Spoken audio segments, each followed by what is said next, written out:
Mkoa wa Ruvuma umeendelea kushuhudia ongezeko la idadi ya watu, upanuzi wa maeneo ya makazi pamoja na kuongezeka kwa shughuli za kiuchumi.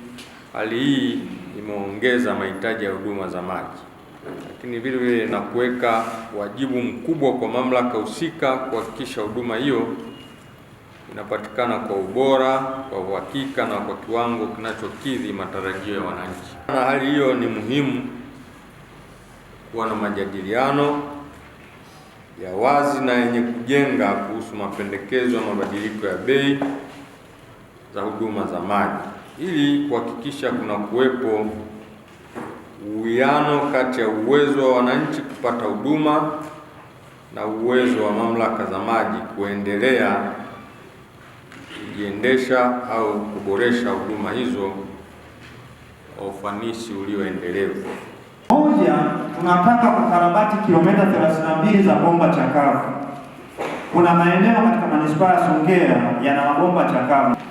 Na pia jukumu lingine katika malengo ya mapendekezo ni kujenga vyanzo vipya vya maji, matenki, mtambo wa kutibu maji na upanuzi wa mtandao wa bomba za usambazaji kilomita 194.7. Na jukumu lingine ni kufunga dira mpya 20,000 za maji safi kwa wateja wa manispaa ya Songea. Na nne ni ununuzi wa dira mpya za malipo kabla 1,000.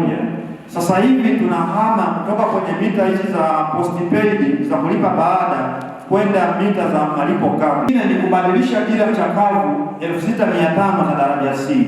Tunajua kuna dira zingine za muda mrefu zinamwibia mteja au zinaibia mamlaka. Kwa hiyo zile dira ambazo hazifanyi kazi vizuri inatakiwa zibadilishe zote kuhakikisha kwamba mteja analipia maji aliyotumia kwa usahihi.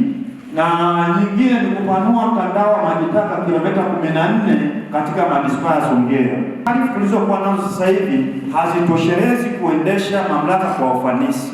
Ndio maana tuna review taarifa zetu ili tuweze kuendesha mamlaka yetu kwa ufanisi kama wananchi wanavyotegemea kupata huduma bora ya safi na maji safi na salama. Ambazo tunazitumia sasa hivi ni za hadi mwaka 2024-2025. Hivyo kwa mujibu wa kanuni za EWURA za kuomba bei za huduma za maji safi na usafi wa mazingira, mamlaka za maji nchini zinatakiwa kufanya mapitio ya gharama zake za kutoa huduma kila baada ya miaka 5.